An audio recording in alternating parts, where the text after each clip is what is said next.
Hello friends, welcome to current affairs now. आज है 10 मार्च 2024 और आज हम डिस्कस करेंगे 10 मार्च 2024 के द हिंदू न्यूज़पेपर के न्यूज़ आर्टिकल्स। आज है संडे, तो आज के न्यूज़पेपर को स्टार्ट करते हैं। आज की फर्स्ट न्यूज़ है, इलेक्शन कमिश्नर अरुण गोयल के द्वारा अपना रेजिग्नेशन प्रेसिडेंट को दिया गया है और ये प्रेसिडेंट के द्वारा अप्रूव भी किया जा चुका है।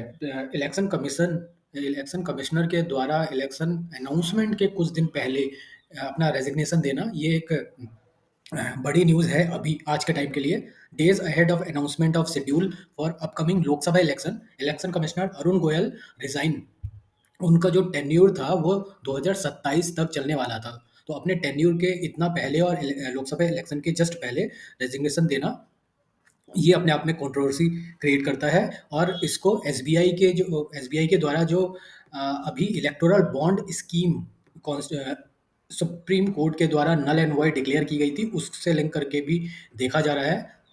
क्योंकि एसबीआई जब ये जो अपने डिटेल्स हैं वो इलेक्शन कमिश्नर को देता, तो इलेक्शन कमिश्नर के द्वारा वो फाइनली अपनी वेबसाइट पे दी जानी थी 13 मार्च तक।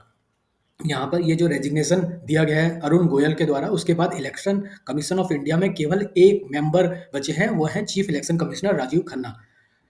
नॉर्मली इलेक्शन कमिश्नर जो होते हैं वो election commission of India 3 member की बॉडी होती है।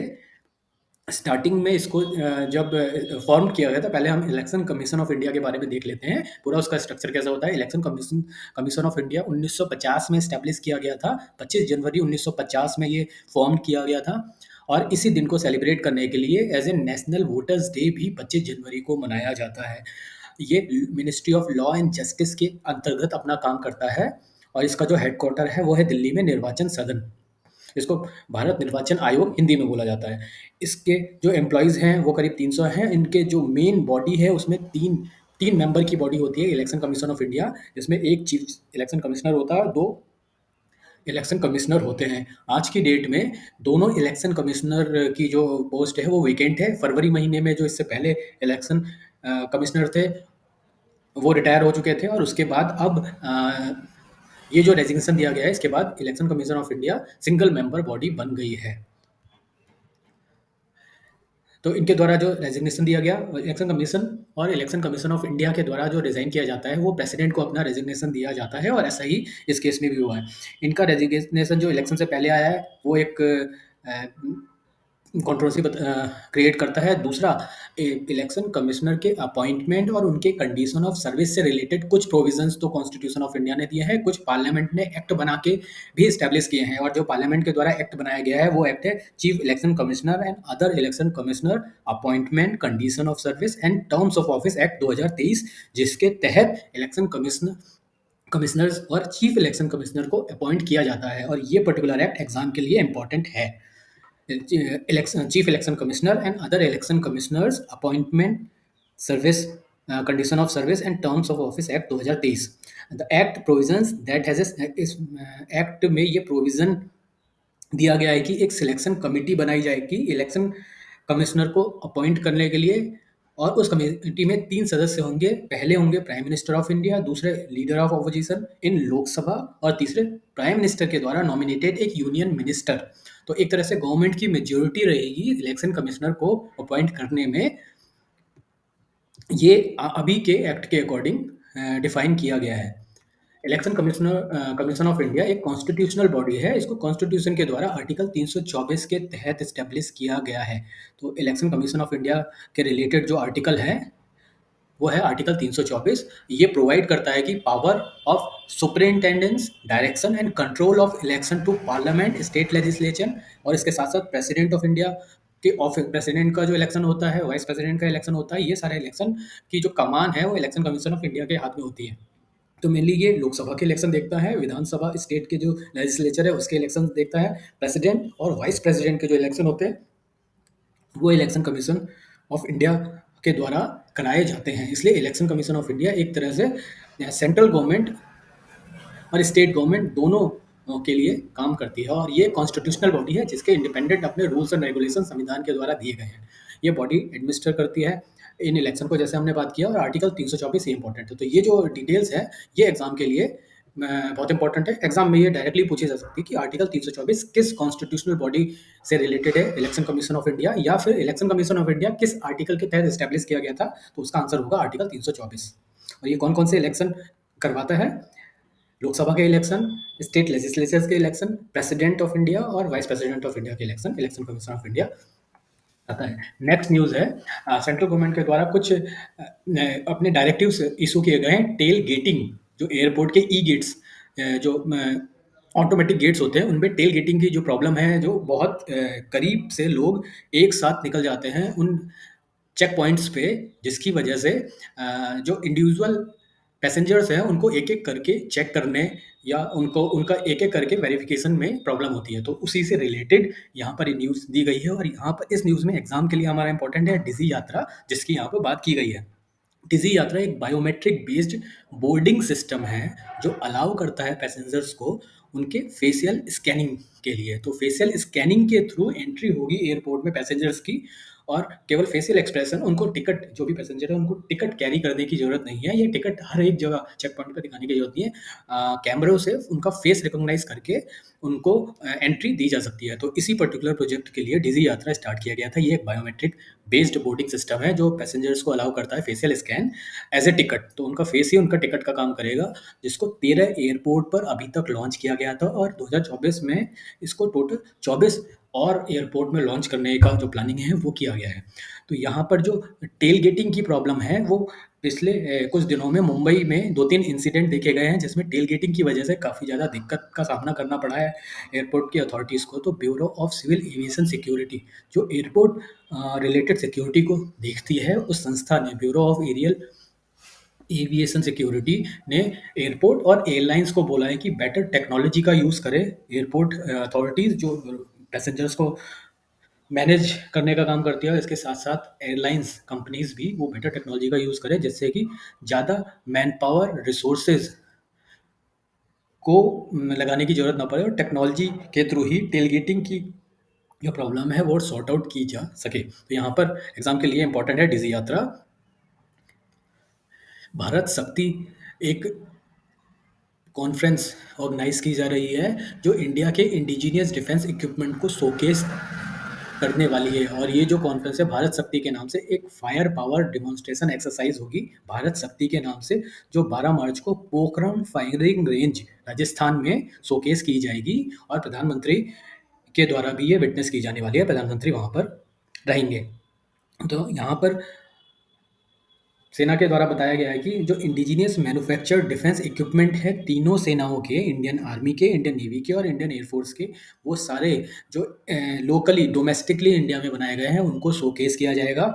और ये जो पूरा एग्जीबिशन है भारत शक्ति के नाम से एक डिमॉन्स्ट्रेशन है फायर पावर का, भारत शक्ति एक्सरसाइज जो पोखरण राजस्थान में ऑर्गेनाइज की जा रही है, ये तीनों सेनाओं की जॉइंटनेस और सिनर्जी को दिखाने के लिए की जा रही है।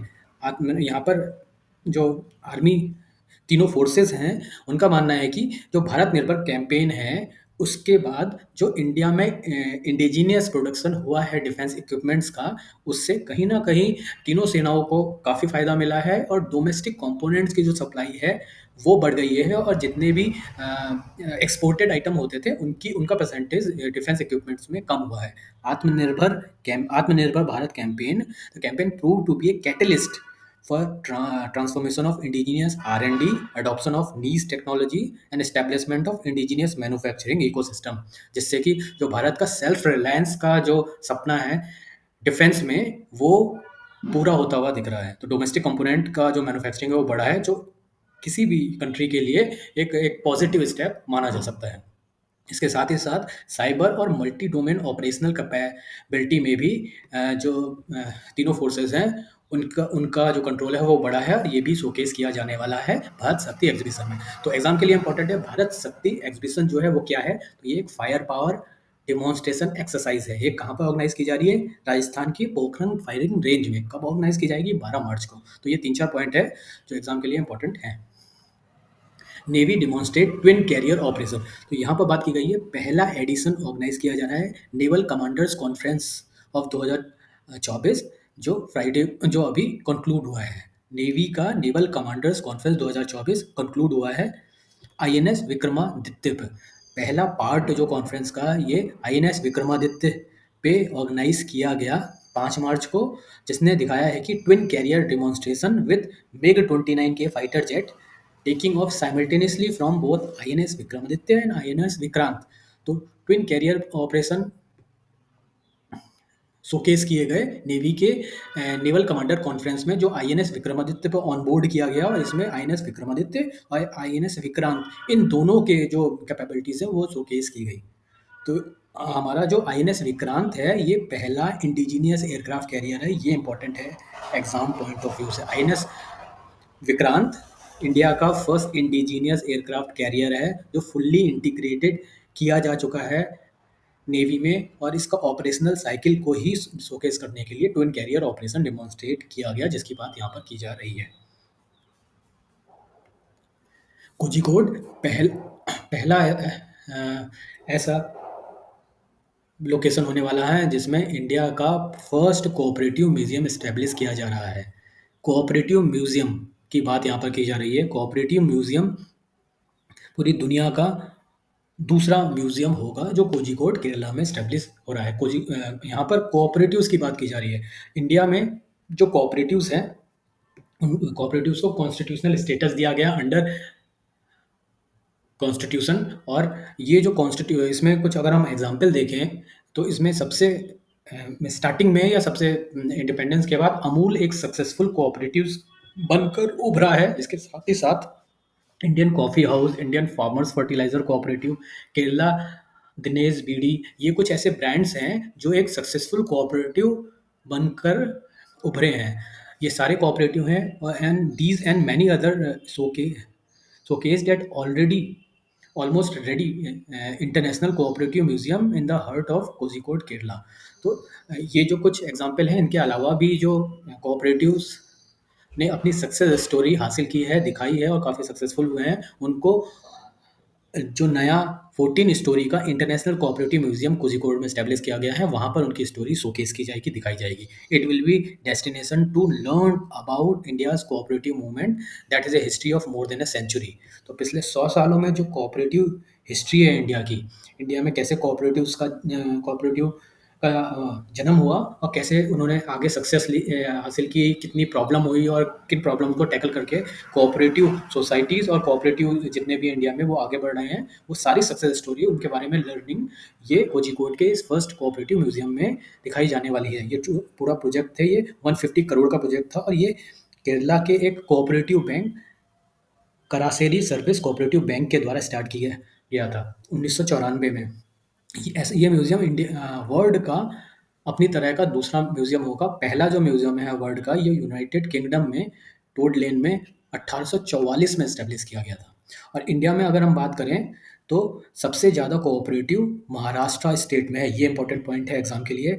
इंडिया में किस स्टेट में सबसे ज़्यादा कोऑपरेटिव है, ऐसा क्वेश्चन बन सकता है एग्जाम में। तो महाराष्ट्र स्टेट में maximum number of cooperative societies हैं, और ये जो टोटल कोऑपरेटिव सोसाइटीज़ है 2.3 लैक्स, जिसमें टोटल मेंबर्स है 5 crore. The museum will showcase the success and achievements of cooperative movement. इसके अलावा जो बैंक है ये जिसके द्वारा इस्टेब्लिश किया जा रहा है कोऑपरेटिव म्यूजियम, ये ऑलरेडी नाबार्ड यानी national bank for agricultural and rural development और इंटरनेशनल कोऑपरेटिव अलायंस के सपोर्ट के साथ ये जो कोऑपरेटिव म्यूजियम इस्टेब्लिश कर रहा है। तो एग्जाम के लिए ये इंपॉर्टेंट है, कोऑपरेटिव म्यूजियम कहाँ पर है, केरला में पहला इंडिया का है और वर्ल्ड का ये दूसरा है अपनी तरह का कोऑपरेटिव म्यूजियम।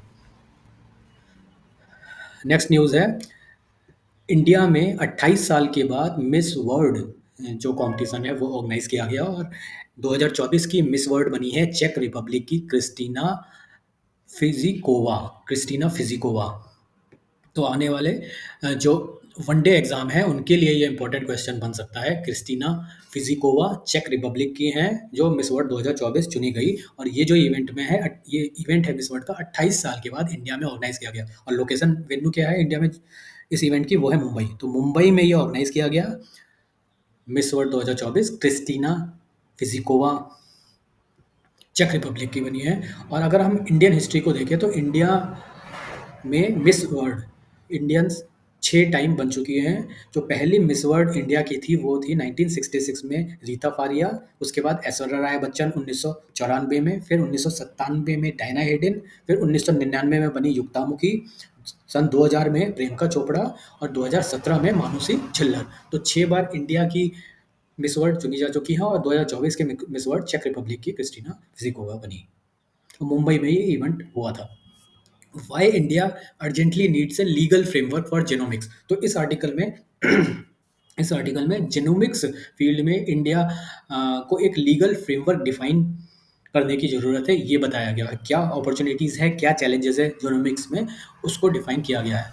यहाँ पर सबसे बड़ा जो चैलेंज है और सबसे बड़ा रिक्वायरमेंट है वो है कि डेटा प्रोटेक्शन की ज़रूरत है जेनोमिक्स फील्ड के लिए, क्योंकि इंडिया में जो जीनोम्स का सीक्वेंसिंग का काम है वो पिछले कुछ दशकों में काफ़ी इंक्रीज़ हुआ है। सन 2009 में पहला जीनोम सीक्वेंस किया गया था इंडिया में। 2019 तक 19 में 1000 जीनोम्स सीक्वेंस किए गए और पिछले हफ्ते तक मतलब फरवरी महीने तक 10,000 जीनोम सीक्वेंस किए जा चुके हैं। तो जीनोम सीक्वेंसिंग का जो इंडिया में काम हो रहा है वो बहुत तेज़ी से बढ़ रहा है। तो इसलिए उससे रिलेटेड जो डेटा प्रोटेक्शन है उसके लिए एक लीगल फ्रेमवर्क की बहुत ज़्यादा क्रिटिकल रिक्वायरमेंट है। Data protection is one of the important component that urgently required legal protection.